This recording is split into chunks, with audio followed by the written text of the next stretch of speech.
18 নম্বর সূরা, কোরআনের একেবারে মাঝখানের সূরা। আলহামদুলিল্লাহিল্লাযী আনজালা আলা আবদিহিল কিতাবা ওয়া লাম ইয়াজআল লাহু ইওয়াজা।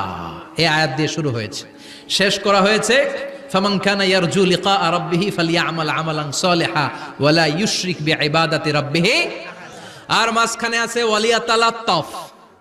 হাফেজ সাহেবরা উত্তর দাও, মাঝখানে আছে কি? কথা কন।